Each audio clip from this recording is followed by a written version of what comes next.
Assalamualaikum warahmatullahi wabarakatuh. Perkenalkan, saya Putri Saira dengan NIM 2023-11009 dari kelas Manajemen Teknik A. Di sini saya akan menjelaskan mengenai studi kasus aircraft dengan gain scheduling.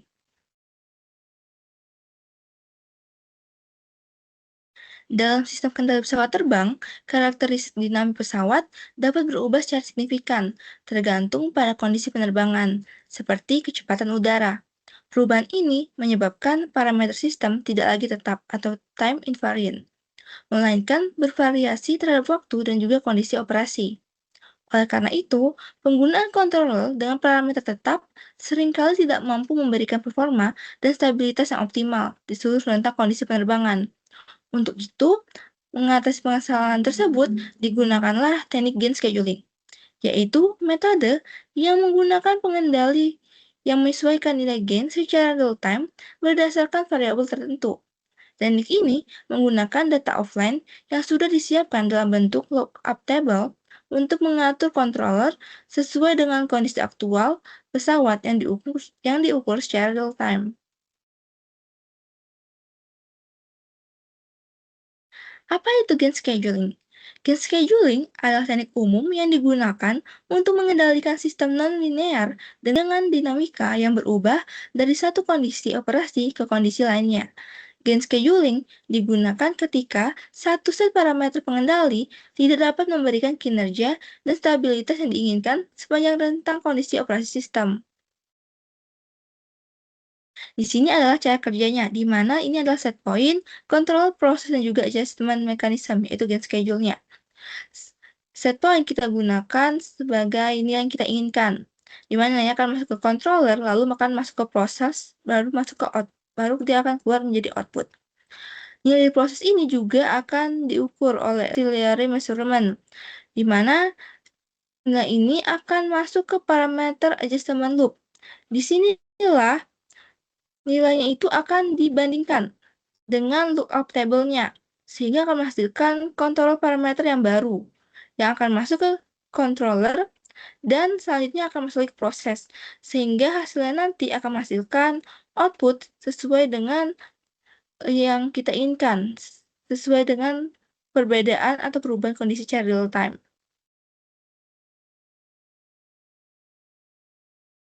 Ini adalah simulasi pada simbol yang saya gunakan, di mana ini adalah inputannya, yaitu berupa inputan step, juga ada summing point, dan juga ini adalah lookup table-nya. Di mana pertama ada lookup table untuk KP, lookup table untuk KI, dan juga KD, yaitu proporsional, integral, juga derivatif. Ini gain, integratornya, dan juga derivatifnya. Di sini itu aktuatornya, di mana sini saya mengendalikan kecepatan eh, dari pesawatnya, yaitu berdasarkan kecepatan udara yang secara real time.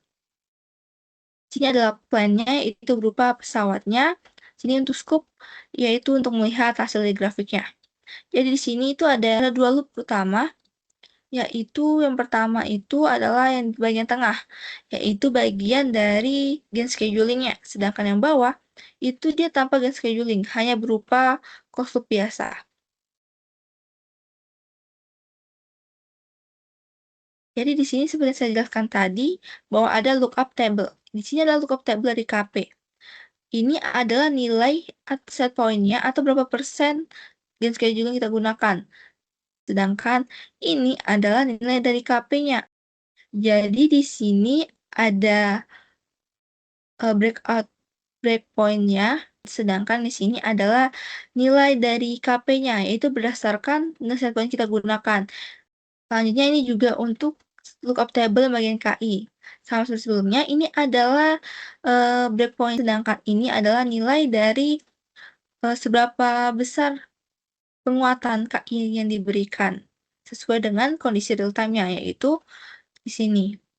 Lalu ini tuh ada grafik menunjukkan hubungan antara breakpoint dan juga nilai gain-nya dari integral. Selanjutnya itu lookup table untuk derivatif. Sini untuk breakpoint-nya dan juga ini untuk nilai dari derivatifnya. Berapa nilai derivatifnya berdasarkan nilai kita masukkan. Untuk hasilnya sendiri bisa dilihat ini untuk saat kita berikan nilai itu hanya sekitar 25%, di sini untuk 50%. Untuk ini ada 3 garis, yaitu yang kuning itu merupakan set point-nya, atau bisa dibilang berapa persen kita inginkan untuk breakpoint-nya. Sedangkan warna biru itu respon sistem setelah dia melalui lookup table. Dan warna orange itu hasil dari sistem yang tidak melalui lookup table, yaitu hanya berupa closed loop biasa. Saya lihat dia mencapai set point-nya dan juga overshoot-nya itu sangat kecil. Selanjutnya yang 75 juga untuk 100.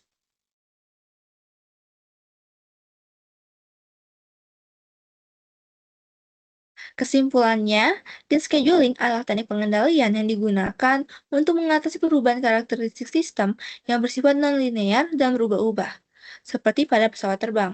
Teknik ini menerapkan beberapa set parameter kontrol yang disesuaikan secara dinamis berdasarkan kondisi operasi saat itu, sehingga sistem tetap stabil dan responsif di berbagai situasi. Penerapannya di pesawat membantu menjaga performa dan stabilitas selama fase penerbangan yang berbeda dengan menyesuaikan controller secara otomatis sesuai dengan perubahan. Berikut ini adalah daftar pustaka yang saya gunakan. Sekian penjelasan dari saya. Mohon maaf bila ada salah kata juga kekurangan. Wassalamualaikum warahmatullahi wabarakatuh. Terima kasih.